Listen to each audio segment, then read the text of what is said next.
Ok, vamos a dar comienzo. Muy buenas noches tengan todos ustedes. Les damos la bienvenida al webinar con el doctor Jorge Pérez Velázquez, médico internista, reumatólogo de la Pontificia Universidad Javeriana. Sí, y bueno, pues tenemos aquí con el tema consultorio de reumatología para pacientes con vasculitis. Bienvenido, doctor. Las preguntas las va a hacer Jocelyn Núñez desde Chile. Adelante, Jocelyn. Adelante, doctor, por favor. Buenas tardes, doctor. El día Hola de hoy, Jocelyn, ¿cómo estás? bien. ¿Y usted, doctor, cómo está? Un placer conocerte. Igual, doctor, el placer es mío. Voy a iniciar con la ronda de preguntas que están destinadas para usted hoy. Em, el diagnóstico, voy a iniciar con la primera. Diagnóstico, arteritis de Takayasu. Edad Ole, del paciente, 55 años. La pregunta es la siguiente. Se están estudiando las posibles causas de las vasculitis, especialmente si existen un componente genético en su desarrollo. sí.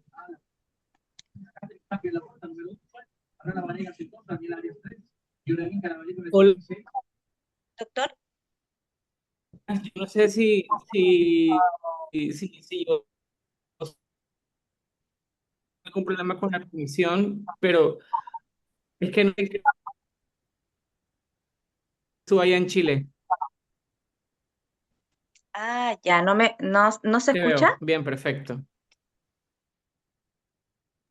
Por favor, Te apagamos micrófonos recortado a veces. por favor, Se- apagamos los micrófonos y cerramos las cámaras para facilitar un poco la señal. Ok, ok, si gustas volver a empezar, Jocelyn. ya. Buenas tardes, doctor. Vamos a iniciar con la ronda de preguntas. Voy a iniciar con el diagnóstico arteritis de Takayasu, edad 55 años del paciente. La pregunta es la siguiente. Se están estudiando las posibles causas de las vasculitis, especialmente si existe un componente genético en su desarrollo.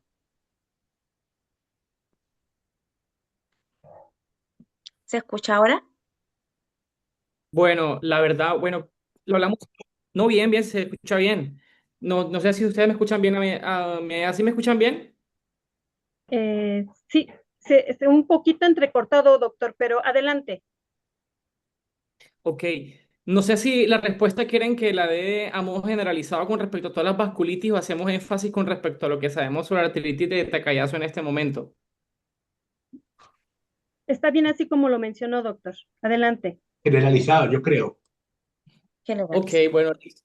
Bueno, sí, o sea, digamos que a modo general, o sea, se podría, bueno, ya sabemos que la artritis de Takayasu como tal es una enfermedad en la que el sistema inmune como tal pues se va a activar pues contra las arterias. Sabemos que existe una predisposición genética, pero digamos que especialmente en genes del sistema inmune como el HLA-B52, pero como tal no es una enfermedad hereditaria directa. O sea, cuando hablamos de enfermedades autoinmunes, creo que es una pregunta muy frecuente entre los pacientes porque como médico, digamos que he tenido diferentes pacientes, digamos que en diferentes casos en los cuales algunos tienen algún familiar que también tienen artritis, que tienen lupus, o digamos que siempre está como la duda o la pregunta si eventualmente digamos que existe el riesgo de que esta enfermedad sea hereditaria. Y lo cierto es que la mayoría de todas estas enfermedades inmunomediadas o autoinflamatorias o inmunológicas siempre tienen un contexto ambiental. Entonces, estos factores ambientales específicos son los que suelen, digamos, que actuar como desencadenantes y pueden, digamos, que hacer que se desarrolle la enfermedad en una persona que es genética, digamos, que es genéticamente susceptible. Ya, entonces, por ponerles un ejemplo, digamos, yo no sé en Chile o en los demás países, digamos que donde nos están viendo hoy para las diferentes enfermedades autoinmunes, no solamente para vasculitis, se han identificado algunos desencadenantes como enfermedades virales, por ejemplo. Para el caso de la artritis de Takayasu, por ejemplo, sabemos que infecciones como la tuberculosis se ha asociado con un sistema inmune en estos pacientes, digamos que posiblemente por mecanismos en relación al mimetismo molecular. Y también factores como la contaminación ambiental y el entorno geográfico pueden, digamos que influir en este sentido. Entonces, digamos que no es hereditario, pero sí existen algunos factores genéticos que podrían, digamos que, contribuir al desarrollo de esto. Ya lo sabemos para la artritis de Takayasu, que es el HLA-B52. Ya lo sabemos, por ejemplo, para el Behçet, que es una vasculitis de vaso variable, el HLA-B51, por ejemplo. Entonces, en conclusión, no es que sean hereditarias, pero existe cierta predisposición genética que puede favorecer que se presente la enfermedad. Muchas gracias, doctor. Sí, Gracias. voy a seguir con la Doctor, siguiente pregunta. doctor, ¿podría yo preguntar algo sobre la Sí. enfermedad de Behçet? Nosotros Mm, conocemos, pues, en nuestra fundación dos casos de madre e hija y ujú, también sumado el doctor Santiago, el caso de la madre y la hermana del doctor Santiago. ¿Es ujú. más frecuente ese factor, más fuerte ese componente genético, esa predisposición en la enfermedad de Behçet? Recordemos que cuando se comenzó a hablar de la enfermedad de Behçet, la enfermedad de Behçet tiene cierta particularidad y es que siempre se describió en personas, digamos, que eran de ascendencia donde popularmente venía la ruta de la seda. Entonces, yo no sé, digamos que en las regiones geográficas en las que están ustedes en este momento, cuánta sea la prevalencia de esas personas de ascendencia libanesa, turca, digamos que eventualmente tuvieran más, digamos que más participación en esa popular ruta de la seda, que es donde suele verse más estos pacientes. De hecho, la prevalencia más alta de Behçet está escrito y es en Turquía. Ya. Entonces, digamos, por ejemplo, acá en la costa atlántica donde me encuentro yo, en la ciudad de Barranquilla, Colombia, pues todos sabemos que acá gran parte de la ascendencia, digamos que de las personas de esta región geográfica, fueron muchos migrantes que venían de esas áreas del mundo. Entonces, por lo tanto, pese a que la prevalencia de Behçet y la posibilidad de pronto de encontrar un paciente con un HLA-B52 positivo, digamos que va a ser baja, acá, por ejemplo, puede ser más alta que en otras zonas por esa migración que tuvimos, digamos que de personas que venían de esa zona. Entonces, sí, digamos, es posible que una madre y una hija tengan, digamos que eventualmente un Behçet, porque ellas, digamos que parten de esa misma descendencia, de ese mismo árbol genealógico. Entonces, no es que sea hereditario, pero volvemos, tienen cierta predisposición genética a tener la enfermedad. Ya. O sea, eso no quiere decir que quizás un hijo de ella el día de mañana con otra persona, pues vaya a tener Behçet sí o sí. No. Ya, Entiendo, doctor. no es 100% garantizado, pero existe el riesgo, claro. Los dos casos que tenemos de Behçet son barranquilleros, doctor. Ah, bueno, fíjate. Sí, yo sí. Adelante, Josie, con la siguiente pregunta. Ya, a ver, sigo con la siguiente. Diagnóstico. Paciente de granulomatosis con poliangelitis GPA. Edad 55 años.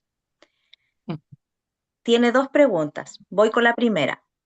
En pacientes con vasculitis Ujú. como granulomatosis con poliangitis, ¿en qué situación se considera necesario cambiar el tratamiento de inmunosupresor?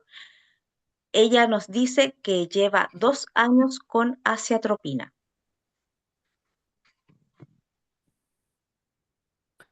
Sí, digamos que esto es un punto importante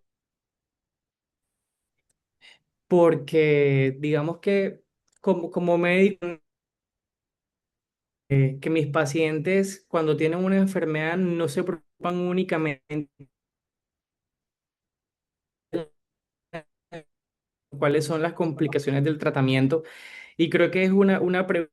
Yo sé que aquí nos están viendo pacientes a sus médicos y creo que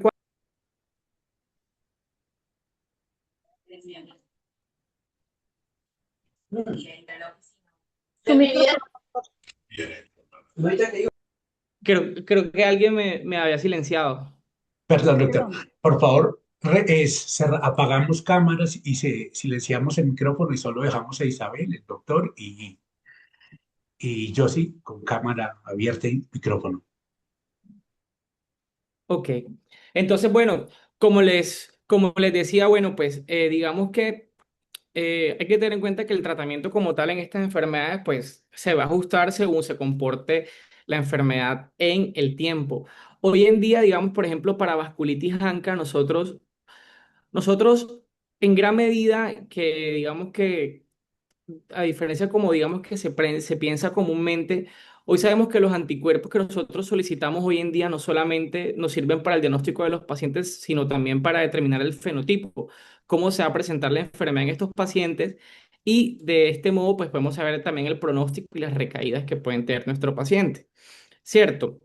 Entonces, digamos que hablando específicamente de hasta cuándo la zatropina, eso depende de cómo se comporte la enfermedad en el tiempo, pero también varía de otros factores, digamos de la seropositividad de los anticuerpos.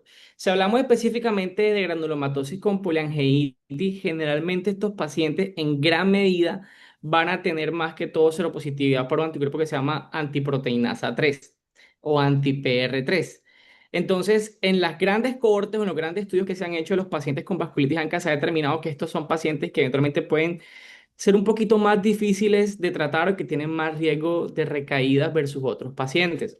Entonces, digamos que una vez como médico, digamos, si tienes una granulomas con polangeitis y estás muy bien controlado con azatriopina, uno eventualmente podría mantenerlo ahí, pero si comienzas a tener manifestaciones en relación a la enfermedad de cualquiera del espectro de la granulomatosis con polangeitis, uno debería considerar en este caso replantearse el tratamiento.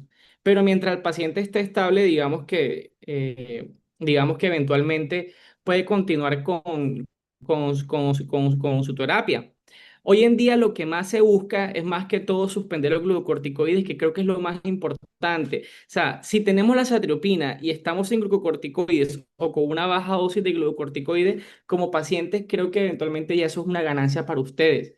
Porque tienen un inmunomodulador que nosotros monitorizamos cada 3 meses, vigilamos que no hayan efectos adversos asociados a la medicación, pero también al tener baja dosis de glucocorticoides o no tenerlo, gracias a este medicamento estamos ayudándolos a ustedes a disminuir, digamos que el daño inducido por estos medicamentos a largo plazo. Sé que puede desesperar un poquito, o sea, o desesperar un poco porque uno dice, bueno, ¿y hasta cuándo voy a tomar este medicamento?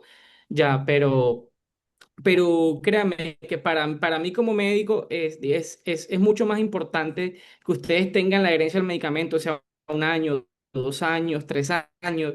Ya hoy en día, incluso, por ejemplo, para otras enfermedades autoinmunes como lupus, sabemos que para uno comenzar a hablar o definir remisión y en este momento comenzar a retirar, digamos que medicamentos importantes de base, porque digamos que para las vasculitis ANCAS o para otras vasculitis, digamos que no tenemos como esa terapia base como tenemos para lupus, la hidroxicloroquina y todos los demás medicamentos como acetropina, metrotexato y todo lo demás son adicionales que se pueden ir, digamos, modificando con respecto a cómo vayan las manifestaciones. Con la vasculitis ANCA no nos pasa eso. O sea, porque tenemos la prednisolona y tenemos la azatriopina. Nos interesa más suspender vamos con la azatriopina.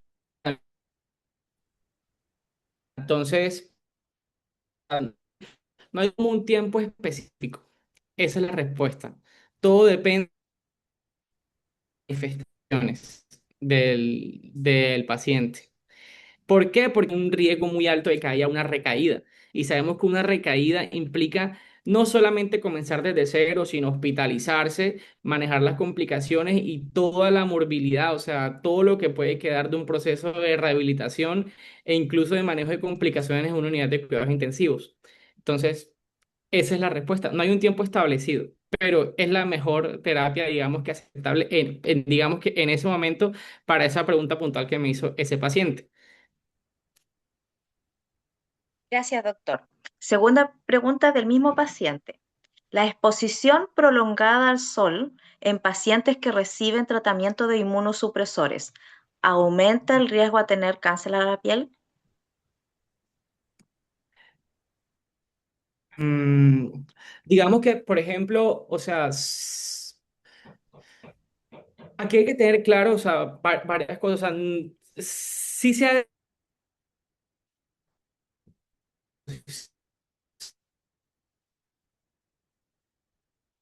vasculitis ANCA sin método protector, la probabilidad de tener cáncer aumenta casi un 70% versus una persona que no tenga esta enfermedad. Ya, y obviamente, pues sí se ha mencionado que algunas terapias podrían de pronto asociarse a esto, pero más que todo cáncer no melanoma y hay ciertos factores de riesgo como ser hombre, tener más de 70 de edad, o que tener una edad más avanzada. Y en cierta medida, pues los medicamentos que digamos que se pueden relacionar no tienen una relación directa, o sea, que eventualmente te vaya, o sea, si los tomas, perdón, con con la protección solar. Entonces, es dado que sí, que todo asociado a la enfermedad per se y no directamente como relacionado al tratamiento. Doctor, ¿puedo preguntar algo? Sí. ¿Estaría más predispuesta una persona que habitualmente consume carnes procesadas a una persona que consume inmunosupresores? Por decir algo, algo muy común. Mm, al cáncer como tal, bueno, lo que pasa es que las Al- carnes procesadas, sí, yo te podría decir que sí, claro que sí. Las carnes procesadas o ultraprocesadas hace muchísimo tiempo, de hecho, no solamente procesadas, sino con bastante sal, se vienen relacionando hace muchísimo tiempo a cáncer, sobre todo a cáncer gastrointestinal y en este caso a cáncer gástrico. Ya, por eso es que, digamos, pues, si tú me pones o sea, en este caso sí se ha identificado eventualmente una causalidad, o sea, con las carnes ultraprocesadas, de ahí que eventualmente se saca una alerta a la OMS en este año sobre los embutidos y los coloca digamos, que en una condición como de riesgo y que los pone como alimentos con un potencial cancerígeno, a diferencia de los medicamentos. Ya. Muchas gracias. Igualmente, igualmente ustedes tienen que saber que la mayoría, o sea, la mayoría casi, bueno, todas las terapias que nosotros empleamos en ustedes pasan digamos que por estudios de investigación clínicas, por ensayos clínicos, y nosotros hacemos no solamente seguimiento a corto plazo, sino, por ejemplo, para vasculitis ANCA, no solamente uno, sino hay muchísimos estudios de seguimiento a largo plazo. Ya, entonces, si nosotros hubiéramos visto digamos que estudios donde se evidenció, digamos, una mayor incidencia una mayor incidencia de cáncer en pacientes que se sometieron a tal terapia, digamos que eventualmente ya hubiera habido una alerta sobre eso, como si ha pasado, por ejemplo, para otras enfermedades, con algunas terapias, sobre todo para la artritis reumatoide, donde en algunos ensayos clínicos se encontró que ciertas terapias, digamos que se tenía que tener la precaución en pacientes que tenían cáncer porque de pronto podían, digamos, como aumentar la progresión de la enfermedad o podría asociarse con algún tipo de cáncer. Ahora, si me preguntan qué tipo de terapias de pronto eventualmente podrían así relacionarse, podríamos más, por ejemplo, la ciclofosfamida, ya que es un medicamento que más que todo se utiliza en los pacientes cuando queremos hacer un esquema de inducción, cuando la vasculitis ANCA tiene riesgo de amenaza de órgano, compromiso neurológico, compromiso ocular, compromiso gastrointestinal. O sea, necesitamos sí o sí colocar un medicamento que lo suprime. Entonces, cuando se aplica este medicamento en dosis acumuladas, podría eventualmente asociarse, pero como te digo, o sea, es algo que, o sea, yo todavía no he visto el primer caso. Y la ciclofamida es un medicamento que utilizamos nosotros en muchísimas enfermedades. Muchas gracias, doctor. Pues a eso iba, doctor, ¿Ya? que ¿Puedo hay hacer una una frase, pregunta, Germán? hay una frase de un doctor que dice que tenemos que tener miedo a la enfermedad y no a la terapia. El mensaje es pues para todos decir que los médicos nos ordenan esos tipos de medicamentos porque llevan muchos años de estudio, muchos años de investigación y no hay que satanizar los elementos, los medicamentos, las terapias farmacológicas obviamente tendrán algunos efectos, pero yo creo que es más peligrosa la Coca-Cola o otro tipo de cosas, de alimentos. Dale, por favor, muy corto, ¿Puedo, puedo preguntar una cosa, por Germán? favor, muy corto, Ana, sí. Vale. La poliangitis microscópica o, o la enfermedad de Wegener, que se llamaba antiguamente, eh, cuando has sido toxicómano, ¿puede desencadenar la enfermedad? o la enfermedad ya la tienes y es un, un, un propósito mayor, ¿sabes? Una entidad independiente. Acá tiene un nombre, ¿no, doctor? El doctor Carlos Muñoz lo llama Vicol. Eh, o sea, por lo que entiendo, la pregunta es si pacientes que eventualmente tienen algún antecedente de farmacodependencia, digamos que si podría de pronto asociar, o sea, podría asociarse con desencadenar un una subtipo vasculitis. de vasculitis. Bueno, aquí hay que tener claro una cosa, y es que, por ejemplo, hay sustancias, digamos que, bueno, que funcionan como drogas, o como, sí, como drogas psicoactivas, en este caso, por ejemplo, la cocaína y A esa otro me refería. medicamento, y otro medicamento que es el levamisol,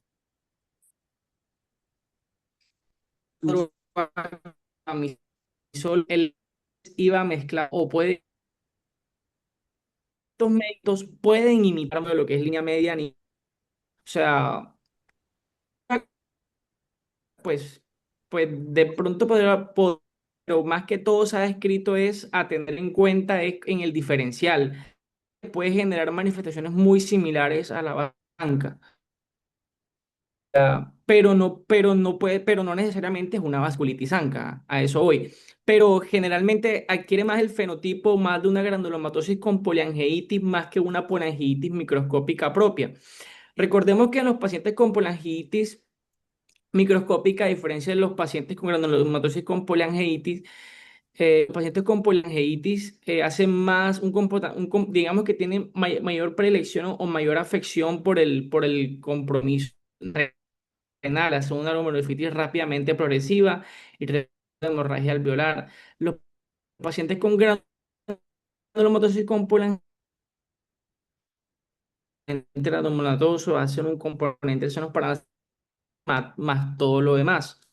Cuando hablamos de GEPA, que es la eosinofílica con polangiitis, ahí sí de tipo que puede ser diferente al otro. Entonces, respondiendo a su pregunta, no hay una claridad, o sea, no está muy claro si puede haber una causalidad. Lo que sí es seguro es que el consumo de cocaína o cuando esta cocaína viene con levamisol puede asociarse a manifestaciones muy similares a la vasculitis ANCA y eso es lo que nosotros como médicos tenemos que estar pendientes para poder distinguir ambas.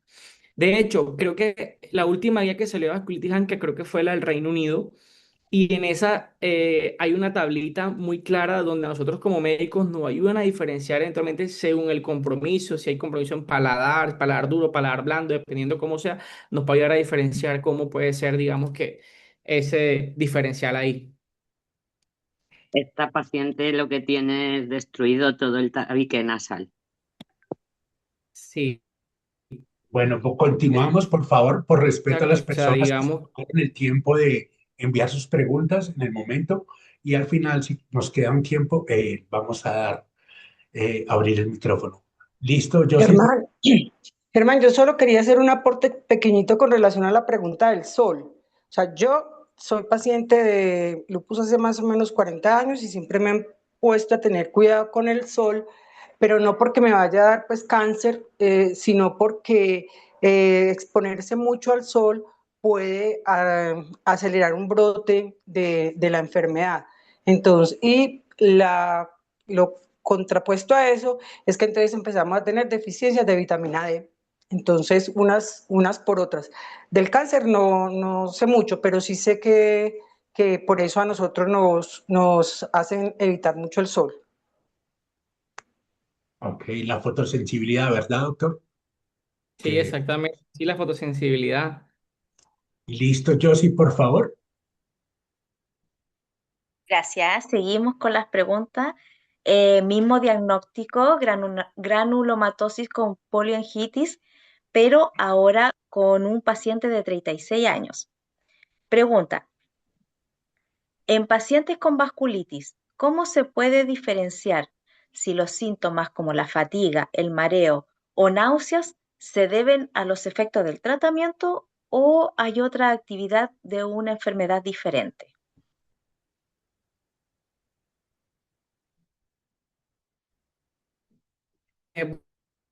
bueno, sí, esta es una de las preguntas, digamos que más importantes en la práctica y nosotros como reumatólogos por lo general miramos siempre tres cosas. Lo primero es, digamos, qué síntomas, pues, qué dicen los exámenes y realmente cómo es el tipo de los síntomas. Por ejemplo, o sea, digamos ya, o sea, digamos, generalmente el tiempo es muy importante en cómo aparecen. Un paciente, digamos, vamos a poner un ejemplo, un paciente con vasculitis ANCA. Sabemos que el paciente con vasculitis ANCA, con el fenotipo de granulomatosis con poliangiitis, puede tener un compromiso, digamos, que a nivel pulmonar, puede hacer, digamos, que nódulos a nivel pulmonar, puede hacer una hemorragia alveolar rápidos. Por ejemplo, ya.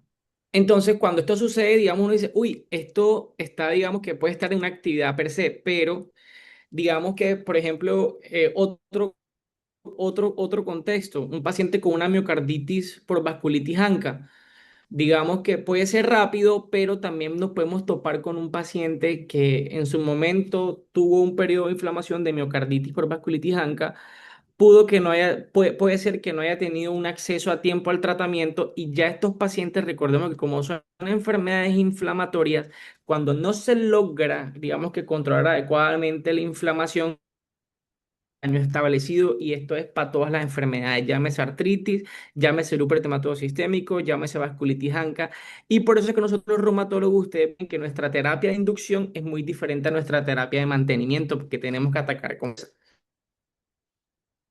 con respecto a los tratamientos, digamos que manifestaciones como la fatiga y todo lo demás, yo no he visto todavía, digamos, mi primer paciente, siendo específico con vasculitis ANCA, que me refiere a una fatiga de pronto relacionada con la satriopina. De pronto lo que se podría ver, sabemos que la satriopina es un medicamento que a veces cuando se utiliza por mucho tiempo, uno de sus efectos adversos pues conocidos es la aplasia medular, puede generar anemia, puede generar otras, digamos que otros efectos a nivel hematológico y esto podría en algún modo pues representar que el paciente se sienta un poquito más cansado y todo lo demás, pero como te digo, los síntomas no son tan rápidos, no son de instauración tan rápida, sino que de pronto tienen una temporalidad un poquito más crónica, a diferencia de las manifestaciones por actividad, que generalmente tienden a ser agudas a subagudas. Cuando ya vemos que son efectos por tratamiento, son cuadros que generalmente inician, digamos que lentamente, el paciente se va siendo como cansado, como agotado, pero no es ese mecanismo como tan abrupto, como eventualmente, digamos, tan,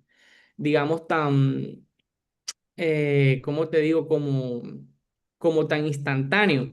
Es como yo decirles, por ejemplo, un paciente que, digamos, debutó con una vasculitis ANCA, por ejemplo, pero nunca tuvo compromiso renal, pero sin embargo ameritó aplicación de ciclofosfamida y después de la ciclofosfamida el paciente hizo una hematuria.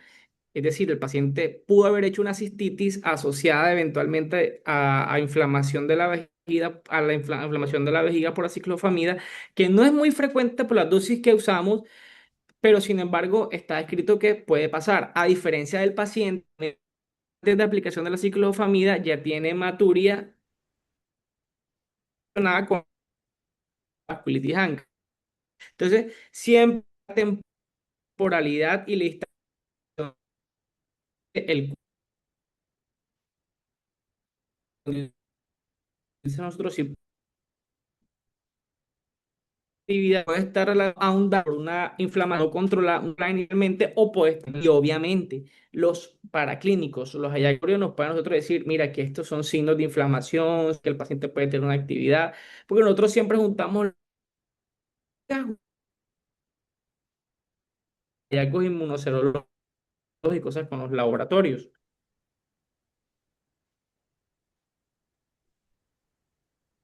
Gracias, doctor. Por favor, les recuerdo apagar micrófonos y cámaras, que nos va a mejorar la conexión y permitir un mejor desarrollo del webinar. Listo, Josie. Adelante, Gracias. yo.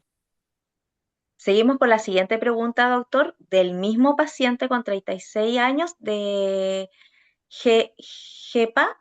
El paciente nos pregunta, en pacientes con vasculitis, que no toleran algunos inmunosupresores, tales como micofenolato, tacrolimus, por efectos gastrointestinales. ¿Qué alternativas o estrategias pueden considerarse para esto?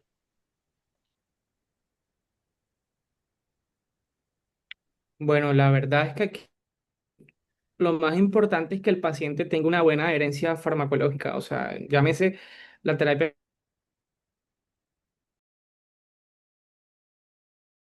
Uno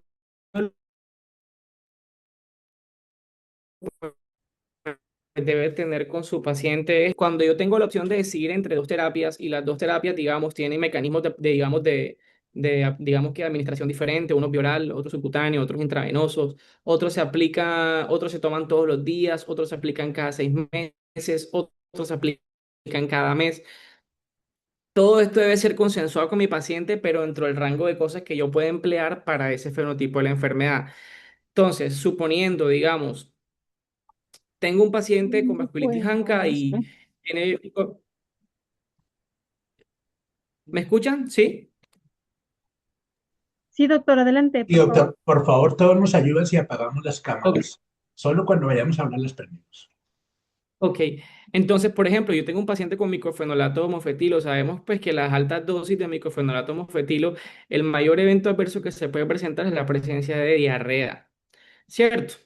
Entonces, digamos que uno mira y digamos que sopesa si es factible de pronto en ese paciente en relación digamos que a la actividad de su enfermedad, digamos que titular la dosis, bajar la dosis del micofenolato mofetilo y que eso no nos vaya a representar una recaída en la enfermedad. Lo mismo con el tacrolimus, si se llega a presentar, digamos, por ejemplo, digamos que algún efecto adverso relacionado. Sin embargo, si el paciente no tolera ninguna de las dos medicaciones, hay que garantizarle algo. Ya, llámese, por ejemplo, para terapia de mantenimiento. Ya hoy sabemos que el rituximab es superior a la satriopina, por ejemplo, plantear la satriopina. ¿Qué digo? Plantear el rituximab, ya, o sea, en un paciente que no tolera la medicación oral. ¿Está mal? No, no está mal, que obviamente eso merita mucho más gasto para, digamos, para un sistema de salud, sí, pero es mucho más costoso lidiar con complicaciones asociadas a una actividad de la enfermedad, incluso con la actividad per se. O sea, ese problema, ese problemita tiene solución. ¿Qué le toca al médico? Resolver. Buscar la manera para que su paciente sea adherente. Si no tolera, pues siempre hay alternativas. Ya. Muchas gracias, doctor. En ese caso quería hacer una intervención y quería hablarle sobre, yo cuando empecé con el tratamiento empecé con colchicina, Sí. Mm, ma- pero el sí. doctor vino y para que mi estómago pudiera tolerarlo, me puso omeprazol y domperidona. Entonces hay varias cosas que se pueden hacer igual los doctores para tolerarlo. Ujú. Vamos con la siguiente pregunta. Y yo sí, El nada más, diagnóstico. yo sí, perdón, nada más te vamos a pedir que cuando termines tu pregunta apagues tu cámara, por favor, porque estamos teniendo un poquito de problemas con el sonido. Muchas gracias, Josie. Adelante, por favor. Ya. El diagnóstico de este paciente, granulomatosis eosinofílica con poliangielitis. Tiene 46 años. Este paciente nos pregunta, en pacientes con vasculitis ANCA, post-trasplante renal, ¿cuál es la experiencia en resultados clínicos y se recomienda continuar con terapia inmunosupresora previa? Ok. Sí, digamos que en pacientes trasplantados el manejo, pues, mucho más complejo porque digamos que ya ellos están, digamos que recibiendo inmunosupresión para proteger el órgano. Realmente donde yo estoy trabajando, las cohortes de vasculitis ANCA, o sea, es un centro que hace trasplante renal. Ya, realmente yo no he tenido, digamos que la oportunidad de momento ahorita en el centro de ver pacientes, digamos que en el control post trasplante renal en el contexto de vasculitis ANCA, pero sí he tenido la oportunidad de pronto de verlos en otro contexto y digamos que por lo general siempre son un poquito más retadores, o sea, son casos mucho, digamos que difíciles porque digamos que en estos casos buscamos un equilibrio, o sea, entre controlar la vasculitis y evitar pues la tasa de infecciones y complicaciones, porque no solamente necesitamos inmunomodular al paciente por la vasculitis ANCA, sino que necesitamos inmunomodular para que ese trasplante, digamos que como tal que se le colocó al paciente, pues pueda perdurar y no vaya a verse afectado por una actividad de novo, que vaya obviamente a echar a perder un trabajo que ya se había hecho previamente. Entonces, y además de eso, digamos que damos tratamiento para ambas enfermedades, tenemos que ser muy rigurosos con el riesgo de infecciones. Entonces, digamos que en este punto es donde entra el tema de lo de las inmunizaciones y todo lo demás. Digamos que en estos procesos de pacientes post-trasplante, no solamente, digamos que hace parte de las responsabilidades de un solo médico. Aquí siempre hay un equipo multidisciplinario, nefrólogos, internistas, neumólogos, reumatólogos, psicólogos, infectólogos. Entonces, digamos que sí, en la experiencia en el centro donde yo estoy es muy buena en relación a los pacientes con trasplante, pero siempre un poquito más complejo por eso. Mantener el equilibrio entre la terapia inmunomoduladora, mientras digamos que tenemos que también estar pendiente del riesgo de infección que sabemos que está ahí presente obviamente por la medicación concomitante. Gracias, doctor. Vamos con un paciente de 45 años con granulomatosis con poliangitis. Él nos pregunta, Ujú. ¿cuáles son los efectos secundarios más frecuentes del rituximab y qué cuidados deben tener los pacientes durante su uso? Bueno, digamos que el rituximab en gran medida es un medicamento que es por lo general, digamos, o sea, si tiene efectos adversos que pueden estar relacionados más que todo con su estructura de anticuerpo, que es como una mezcla, que es quimérico. Pero es más que todo relacionado más que todo con el tema de la aplicación del medicamento. Y esto más que todo se genera cuando, digamos, uno encuentra que los pacientes, porque uno en el mercado uno puede encontrar, digamos, el rituximab, el comercial, por ejemplo, luego puede encontrar el rituximab que es el biosimilar. Y hay algunos pacientes que, por ejemplo, presentan reacciones de hipersensibilidad tipo 3 a veces algo que se llama enfermedad del suero. Entonces, la enfermedad del suero es porque digamos que el paciente tiende a veces a relacionar, digamos que a crear anticuerpos contra este medicamento. Eso genera una reacción, digamos que en nuestro cuerpo y hace que parte de nuestro sistema de complementos, o sea, nuestro sistema inmunológico se deposita a veces en la piel y todo lo demás. El paciente puede generar a veces, digamos que presencia de urticaria o reacciones, digamos que medicamentosas desde ese punto de vista. Y en algunos casos de pronto se ha planteado digamos que digamos que algunas complicaciones del punto de vista, digamos que pulmonar o cardiovascular asociada al rituximab, pero digamos que no es que sean muy frecuentes. O sea, digamos que los efectos secundarios asociados al rituximab, digamos que inmediatos no son muy frecuentes. Y el más común es el tema de las infecciones, porque sabemos que el rituximab va a depletar gran parte de células B y digamos que se puede asociar con un riesgo de infección que es relativo, pero como te digo, ya hoy en día, digamos que el rituximab se viene empleando para muchísimas enfermedades hoy en día en el campo de la reumatología y los médicos con el tiempo hemos aprendido a utilizar el rituximab de manera segura y podría decirse que hoy en día es un medicamento que se puede aplicar y manejar de una manera, digamos que fácil. O sea, tratando de disminuir al máximo estos efectos secundarios. Muchas gracias, doctor. Voy con la última pregunta. Persona con 51 años, em, diagnosticada con granulomatosis con poliangitis. Este paciente nos pregunta, en pacientes con vasculitis, ¿es seguro aplicar vacunas como herpes zóster y neumococo en fechas cercanas o se recomienda algún intervalo específico entre ellas. Puntualmente, ¿me puedo aplicar el neumococo en la mitad de las 2 dosis de herpes zóster?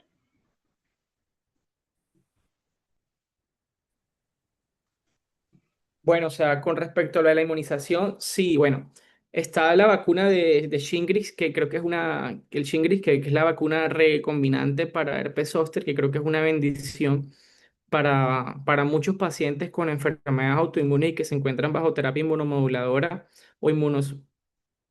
Anda, se desconectó. Hola. Doctor, sí Acá lo estamos. escuchamos bien. Perfecto, doctor.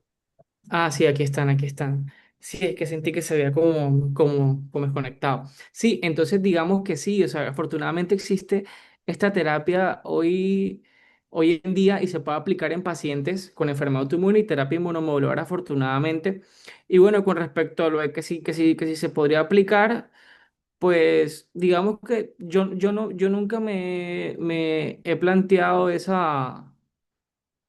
digamos que ese contexto, pero yo creería que no habría ningún inconveniente. Lo que pasa es que aquí hay un problema. ¿Yo qué sugeriría? O sea, generalmente, como toda esta parte es, digamos que como todas estas vacunas, digamos que van a causar cierta inmunogenicidad en un paciente que tiene un sistema inmune y que digamos que eventualmente está un poquito, digamos que intervenido por la terapia inmunomoduladora, por la enfermedad autoinmune concomitante.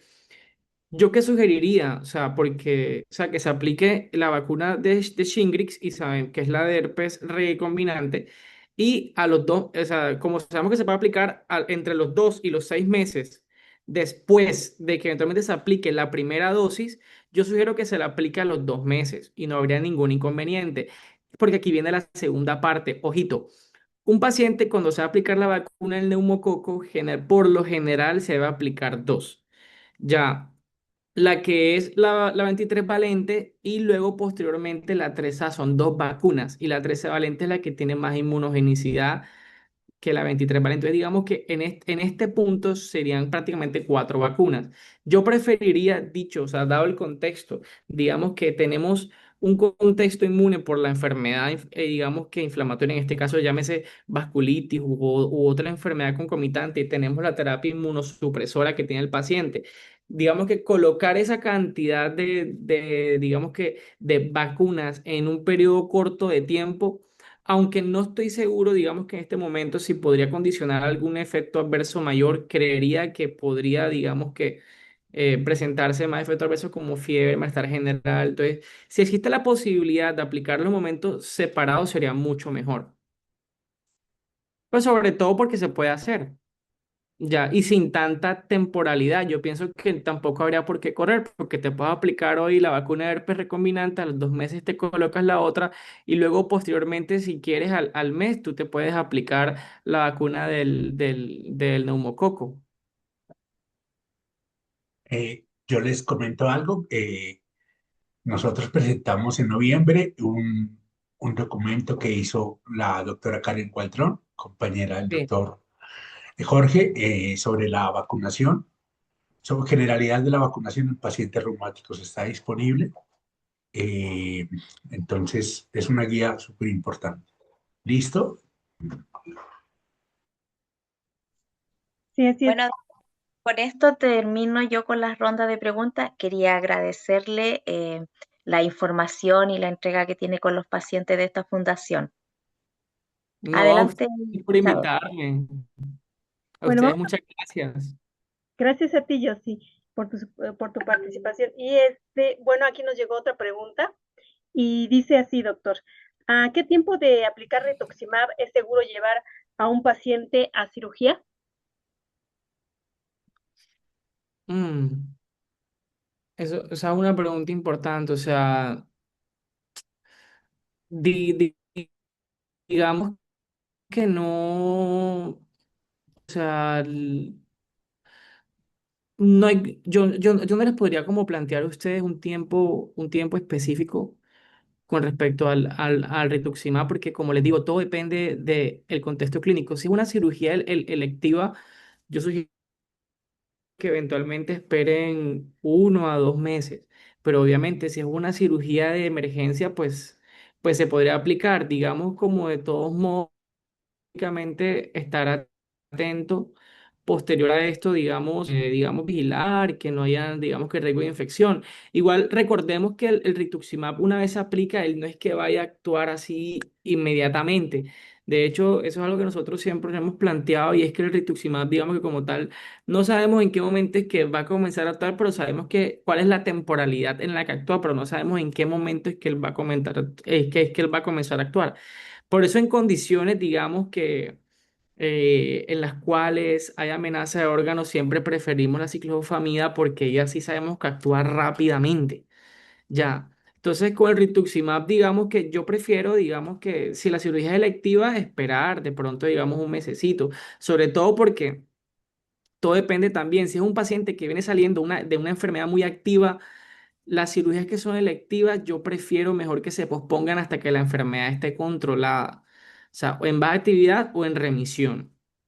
¿Qué es lo que se plantea? Porque ya se sabe que en pacientes que eventualmente se llevan a cirugía con la enfermedad activa o digamos que no se encuentra en remisión o en baja actividad, son pacientes que tienen mayor riesgo de complicaciones, llámese sangrado, infecciones, dehiscencia de sutura. Entonces, todo depende del contexto. Si es el paciente que se colocó el rituximab porque viene saliendo una actividad de la enfermedad, yo sí sugiero que se espere por lo menos hasta que la enfermedad esté controlada. Pero si es un paciente que está bajo terapia de mantenimiento con rituximab, o sea que se la coloca cada 6 meses porque ya hace su terapia de mantenimiento, pues yo creería que no tiene ningún inconveniente. O sea, por lo menos si es cirugía electiva, al mes de la aplicación del rituximab. Esa sería mi sugerencia, por ejemplo. Muy bien, doctor. No sé, Germán, si tienes alguna otra pregunta. Muchas gracias, doctor. Doctor, ¿podemos hacer 15 minutos para completar una hora de preguntas al público? Sí, sí, claro que sí. Y Sí, sí, por claro que favor, sí. pues yo les pediría que sean muy concretos. La idea es que no se demore más la pregunta que la respuesta, que entre más gente alcance a resolver sus dudas, que sean dudas de interés general, que no le contemos toda nuestra historia al doctor, sino seamos muy puntuales. Para empezar esta ronda, doctor, yo le quería preguntar algo pues un poco fuera del tema técnico que estábamos hablando ahora con el grupo de pacientes antes de que usted ingresara. Queríamos saber usted cómo ha visto el acceso a la terapia de sus pacientes en estos años, en estos últimos años, si ha desmejorado, si ha mejorado, si continúa igual, o si vienen sus pacientes presentando mayor dificultad para acceder a las terapias, especialmente pues a las terapias más costosas como los biológicos. Gracias, doctor. Bueno, digamos que tú sabes que aquí en Colombia eso depende mucho del prestador con el que uno tenga el paciente. Yo creo que de pronto yo tengo la bendición, al igual que muchos de mis pacientes, de que están en unas muy buenas entidades y gracias a Dios todos mis pacientes tienen sus tratamientos al día y yo tengo acceso, o sea, solamente en casos muy seleccionados que me he visto un poquito muy limitado con el acceso a la medicación, pero la mayoría de mis pacientes, gracias a Dios, están muy bien. Y he tenido pacientes con vasculitis ANCA, con orbitopatía por vasculitis ANCA, los he podido hospitalizar para rituximab, les doy salida y vuelven a los 15 días para su medicamento y sin ningún retraso, sin nada. O sea, en general, por los pacientes que yo veo bien,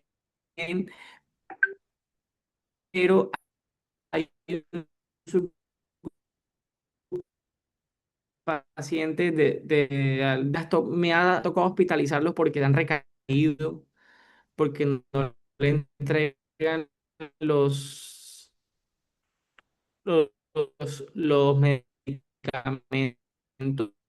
Y yo les podría decir que aquí en Barranquilla, donde nosotros estamos, de lupus, es una fundación que se creó mucho antes de que yo llegara, la fundó el doctor Gustavo Aroca, que es nefrólogo, con muchísima experiencia en nefritis lúpica acá en Barranquilla. Y el club de lupus funciona así. Digamos que ustedes saben que a veces como pacientes, ustedes hay medicamentos que de pronto, a veces, no sé, el doctor se los cambia y entonces se quedaron con un pool de medicamentos.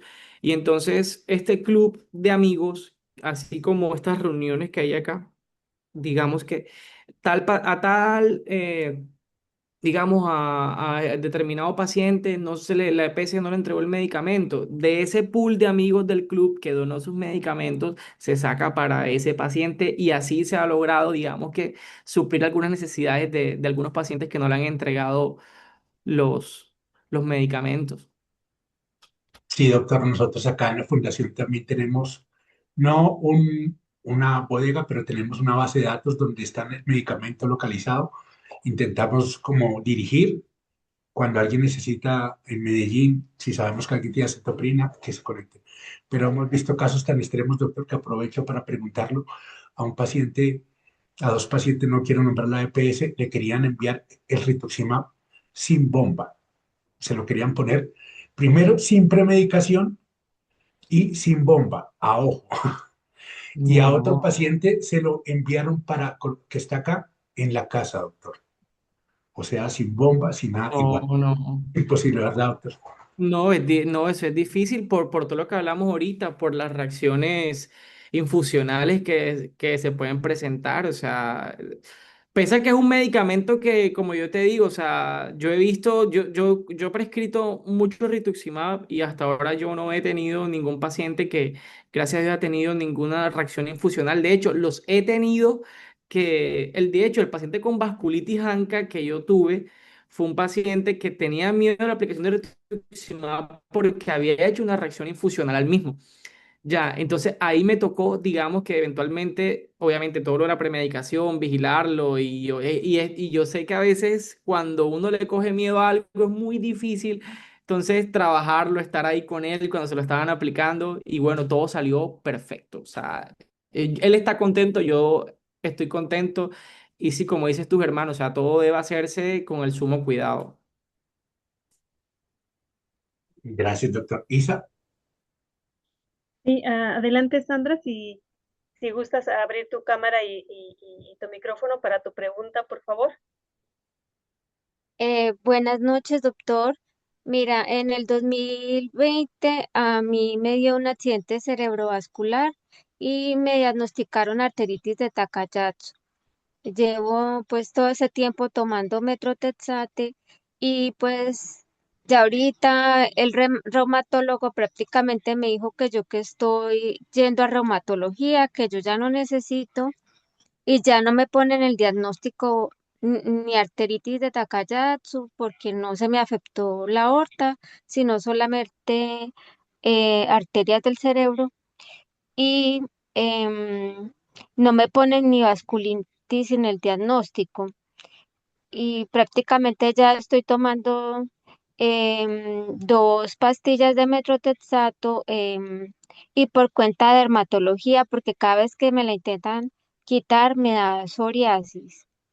Entonces, la verdad me da temor, o sea, realmente soltar este medicamento porque todos los exámenes salen normales, ¿sí?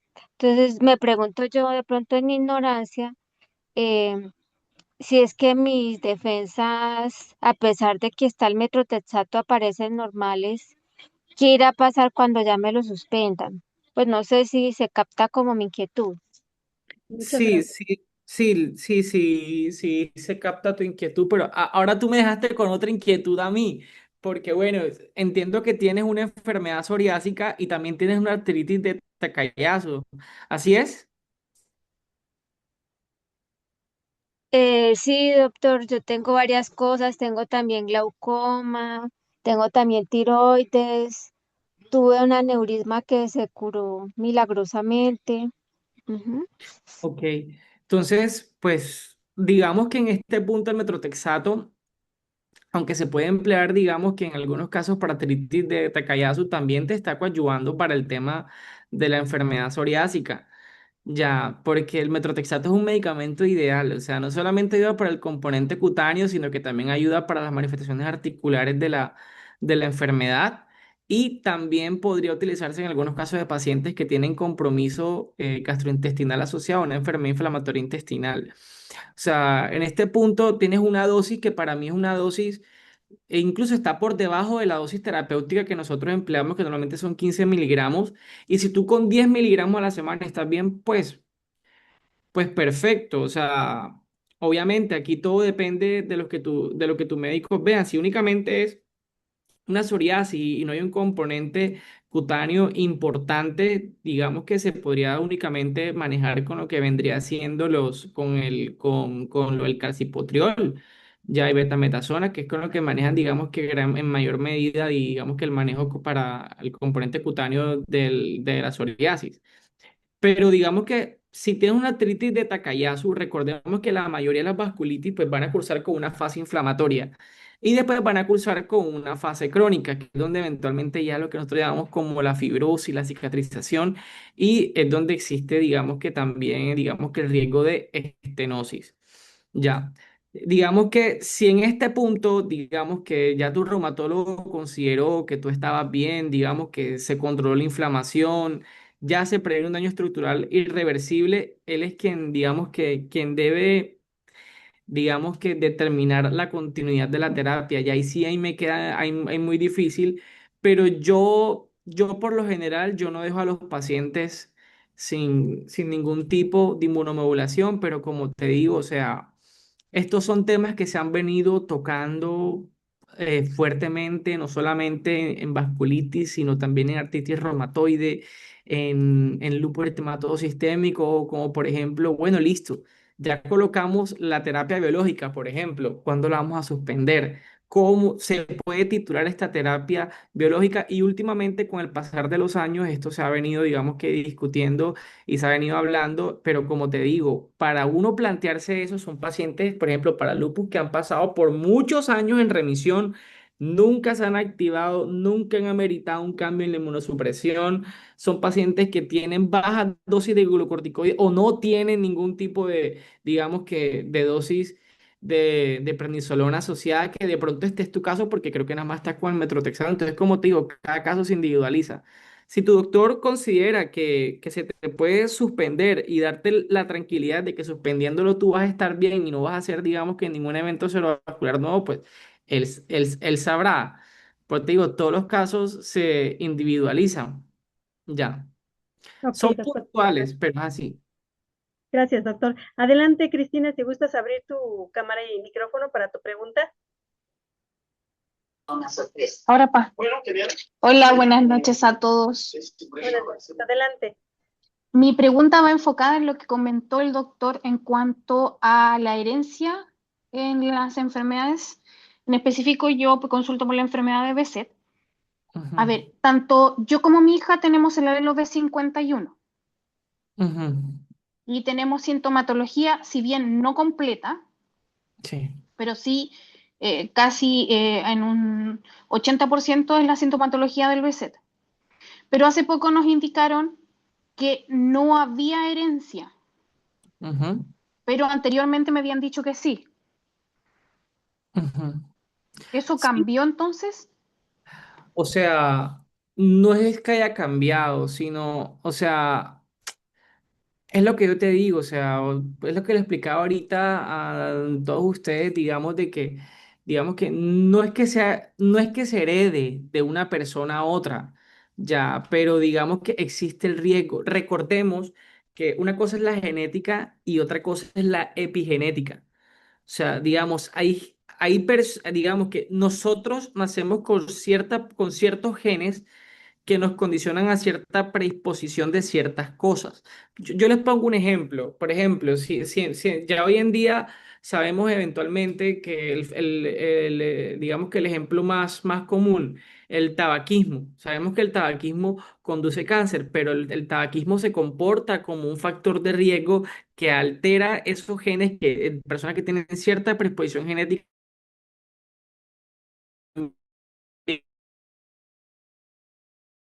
conducir cáncer.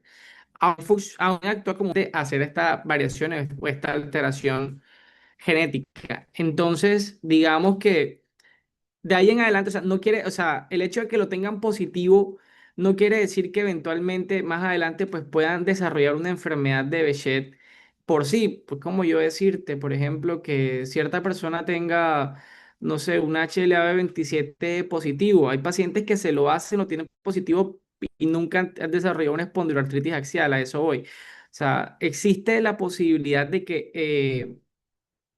digamos, de que existe ese riesgo por asociación familiar, pero digamos de que la enfermedad se herede sí o sí, no. Porque yo también he tenido casos de pacientes que pero tienen Behçet, sus padres nunca tuvieron